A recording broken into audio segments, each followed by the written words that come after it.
பெருந்தகை மற்றும் அண்ணாமலை தமிழக அரசியலில் மிகப்பெரிய ட்விஸ்ட். டிஎன் டாக்ஸ் 24 நேயர்கள் அனைவருக்கும் அன்பு வணக்கம். கடந்த 2 நாளா யூடியூப் திறந்தாலே இந்த பக்கம் பார்த்தா தவறு செய்பவர்களுக்கு உறுதுணையாக பாஜக இருந்திருக்கிறது. இந்த கொலையிலும் அந்த ஆருத்ரா என்ற நேம் வருகிறது, தங்க கம்பெனி. சரின்னு கொஞ்சம் அந்த பக்கம் பார்த்தா முன்னாள் ரவுடி ஷீட்டர் அப்படிங்கிற முறையில் அவருக்கு ஒரு நெட்வொர்க் இருக்கா அப்படிங்கறத காவல்துறை தான் செக் பண்ணுங்கண்ணா. இது என்னடா இப்படி இருக்குன்னு திரும்ப இந்த பக்கம் பார்த்தா உளவுத்துறை அறிக்கையில 261 குற்றவாளிகள் பாஜகவுடைய தலைவர்களாக நீங்க நியமித்திருக்கிறீர்கள். 1977 வழக்கு. அண்ணாமலை தன் பங்குக்கு ஆதாரத்தை அடுக்கிக் கொண்டே போகிறார். என்னடா இது, திடீர்னு தமிழக அரசியலில் ஹாட் டாபிக் என்று செல்வ பெருந்தகையை ஹைலைட் செய்து கொண்டிருக்கிறார்களே என்று நமக்கே மிகப்பெரிய ஆச்சரியமாக இருக்க, காங்கிரஸ் கட்சியினர் சத்தியமூர்த்தி பவன் பக்கம் போகாமல் நேரடியாக அண்ணா அறிவாலயத்துக்கு தான் போவாங்க என்று சோ அவர்கள் துடிப்பாக இயங்கிய காலத்திலேயே கிண்டல் அடிக்கப்பட்டது. சோ காலத்திலேயே அப்படி என்றால் செல்வ பெருந்தகை காலத்தை பற்றி சொல்லவும் வேண்டுமோ?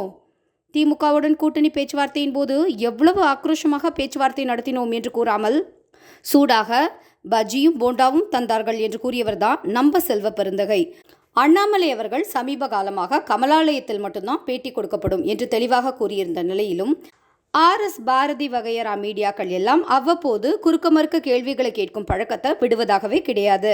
அப்படிதான் அண்ணாமலை அவர்களிடம் ஆம்ஸ்ட்ராங் படுகொலைக்கு காரணமான உண்மையான குற்றவாளிகளை கைது செய்யவில்லை என்று தமிழ்நாடு காங்கிரஸ் தலைவர் செல்வ பெருந்தகை அவர்கள் கூறியிருக்கிறார்கள் என்று கேட்டதற்கு, அவர் ஒரு முன்னாள் ரவுடி என்ற வகையில் அவருக்கு உண்மை ஏதாவது தெரிந்திருக்கலாங்கன்னா வேண்டுமானால் போலீசார் அவரிடம் விசாரணை செய்து தெரிந்து கொள்ளட்டும் என்ற ரீதியில் சமக்கு அடுப்பாக பதில் சொல்லியிருந்தார் அண்ணாமலை. அண்ணாமலை கிட்ட சாதாரண நேரத்தில் கேள்வி கேட்டாலே எடக்கு மடக்காதான் பதில் சொல்வார். அவருக்கு அடுப்பில் இருக்கிற சமயமாக பார்த்து இப்படி கேள்வியெல்லாம் கேட்குறீங்களே என்று சிரிச்சிருப்பாங்க பொதுமக்கள். அண்ணாமலை கூறிய பதில் செல்வ பெருந்தகைய ஏகத்துக்கு டென்ஷனாக்கி இருக்கு.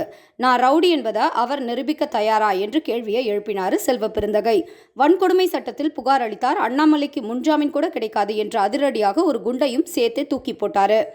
அண்ணாமலை அவர்கள் ஜாதி ரீதியாக எந்த கருத்தையுமே தெரிவிக்காத நிலையில் இந்த வன்கொடுமை தடுப்பு சட்டம் எந்த லாஜிக்கில் வந்தது என்று பொதுமக்களே குழம்பி போனாங்க. ஆனால் செல்வ பெருந்தகை அவர்களோ ஒருபடி எக்ஸ்ட்ரா மேலே போய் நான் ரவுடி என்பதற்கான ஆதாரத்தை வெளியிட அண்ணாமலை தயாரா என்ற கேள்வியை வேற கேட்டிருக்காரு. ஏற்கனவே ஒரு அமைச்சர் வாட்ச் பில்லை ஆதாரமாக கொடுக்க வேண்டும் என்று கேட்டுதான் இப்போ வர பாடுபட்டு இருக்காரு. அடுத்த செல்வ பெருந்தகை வேறு தனியாக ஒரு ஆதாரம் கேட்டிருக்காரு என்று அப்போதே நெட்டிசன்கள் கிண்டல் அடிக்க துவங்கிட்டாங்க.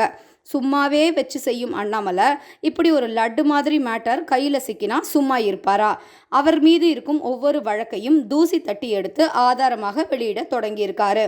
ஆடிட்டர் பாண்டியன் கொலை வழக்கில் முக்கிய குற்றவாளி, 2000 ஆண்டு வழக்கு எண் 24A பிரிவில் 2001 ஆண்டு CBI ஊழல் தடுப்புச் சட்டம் 1998 என்று தொடங்கி கொலை முயற்சி வழக்கு, தாக்குதல் வழக்கு, கொலை மிரட்டல் வழக்கு, பயங்கர ஆயுதங்களால் தாக்குதல், எரிபொருள் வழக்கு மற்றும் குண்டர் சட்டத்தில் சிறையில் அடைக்கப்பட்ட வழக்கு என்று ஆண்டு வாரியாக வழக்கு எண் முதற்கொண்டு அனைத்தையுமே ஆதாரமாக வெளியிட்டிருக்காரு அண்ணாமலை. செல்வ பெருந்தகை குற்றவாளிகள் பட்டியலில் இருந்தவர் என்ற கருத்திலிருந்து பின்வாங்க போவதில்லை என்றும் செய்யாத தப்புக்காக அவரிடம் மன்னிப்பு கேட்கும் வழக்கமும் தனக்கு இல்லை என்று அண்ணாமலை அதிரடியாக தெரிவித்திருக்கிறார். செல்வ பெருந்தகை எங்கு வேண்டுமானாலும் வழக்கு தொடரட்டும், அவரை நான் நீதிமன்றத்தில் சந்திக்க தயாராக இருக்கிறேன் என்று அண்ணாமலை தெரிவித்துள்ளார். சமீப காலமாகவே செல்வ பெருந்தகை அவர்கள் தலைப்புச் செய்தியாக வருவதற்கென்றே பல கருத்துக்களை கூறுகிறார் என்று ஒரு பேச்சு ஓடிக்கொண்டிருக்கையில், உதாரணமாக காங்கிரஸ் இனி தமிழகத்தில் தனித்து இயங்க வேண்டுமா வேண்டாமா என்பதை தொண்டர் முடிவு செய்ய வேண்டும் என்று கொளுத்தி போட்டிருந்தார். அது ஒரு நாள் செய்தியாகவே முடிந்துவிட்டதால் மீண்டும் தன்னை ஒரு தலைப்பு செய்தியாக காட்டிக்கொள்வதற்காக தான் அண்ணாமலை அவர்களை சீண்டியிருக்கிறார் செல்வ பெருந்தகை என்று பொதுமக்கள் பேசிக்கிறாங்க.